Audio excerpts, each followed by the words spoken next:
welcome back to another episode of World of Tanks with Ngani Titan, and we're here on the Ardennes battlefield, winter mode, standard battle, and I'm in the FV4202 P, the tier 8 British premium tank.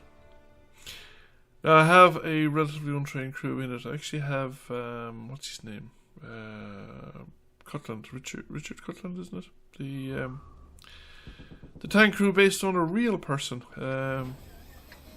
who actually served in the Royal Tank Regiment many years ago, I suppose. In, was he in Chieftains? Possibly even in Conquerors? Chieftains? Early Challengers? Probably the period of his service career. However, we have him here in the FV4202 P, and I'm heading along up the northern route. See if I can get some view on enemies. So I just want to get into support. I want to let the tier 10 tanks do the spotting for me, really.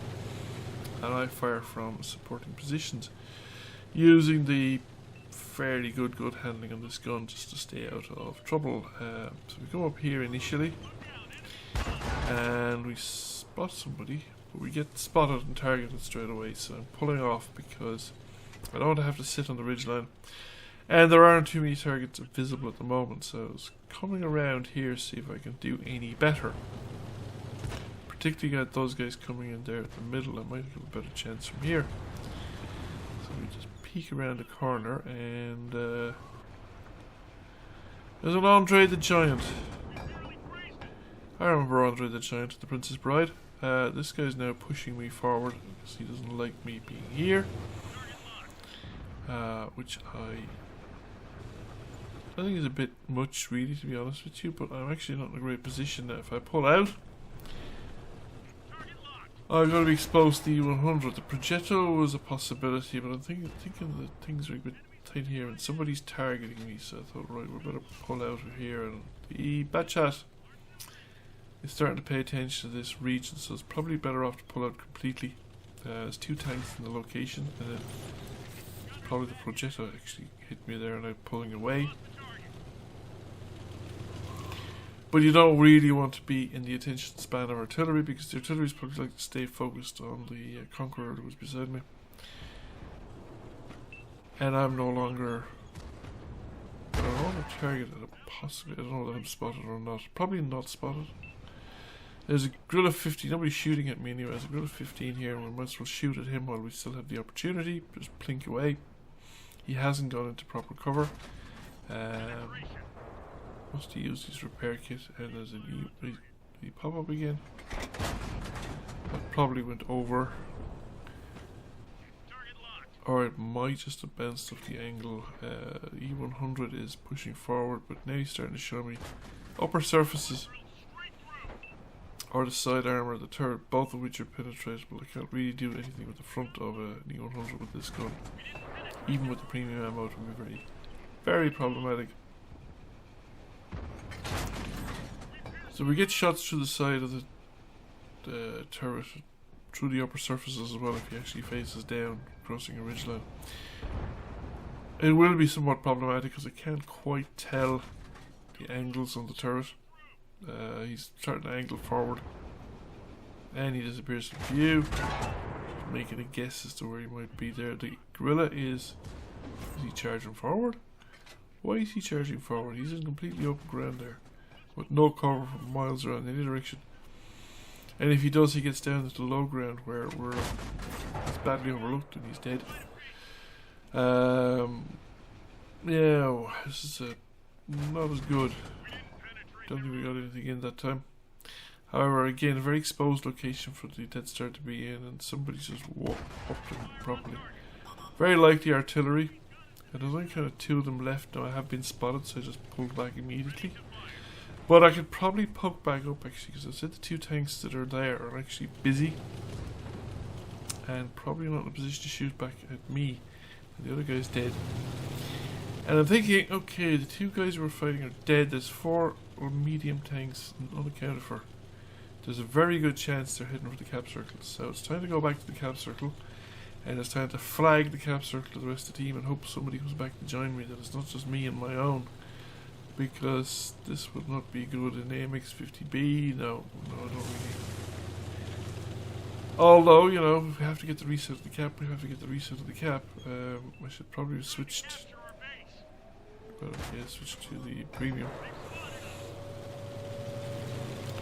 Backing off, I should probably pull around the corner a bit more aggressively, and we take a track hit, and then a proper hit from the MX-50B, and we are probably out of line of sight now. I can tuck in here behind the hill for a second while I think about what I'm doing. I'm gonna have to get out of here.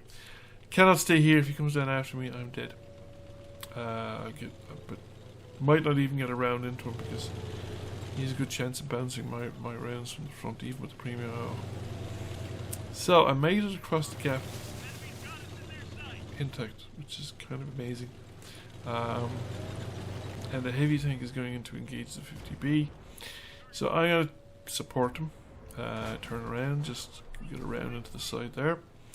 He pulls around again and gives me an opportunity to get another round into him. We get one in. And I think that was the FV4202 with its Hesh ammunition, 183mm Hesh, which finished him off. And that leaves the Lorraine 40T up here. Now the artillery had a go at the Lorraine, which is kind of brave of him and a bit unnecessary really. He could have gone just north, opened the range, and he would have had a better chance of getting a proper shot at him without too much risk. There is tank in the cap circle, and the mediums appeared up beside him, so the medium's probably, yep, our guy in the cap circle is gone. The other medium hasn't reacted. It's been there for quite a while. Lorraine's making a run for it. He's probably out of ammo. He's actually on a reload cycle. And we get another shot in, and then he gets finished off. And there's only one remaining tank, last seen up near the cap circle, and we're not sure where he is right now. There's 8 minutes left to go, so we'd probably go hunting. It's probably what's going to happen. But what really should happen is somebody should go into the cap. Ideally, that medium up there should go into the cap circle. But I'm wondering, is he stuck? He hasn't moved. He's there for ages. And this is risky. Don't know why I did this. This is quite risky. And it's even more risky with this guy coming down behind me. If he landed on top of me, I was gone. He should stop pushing me really. He's going to reset the flip timer. Yes, okay.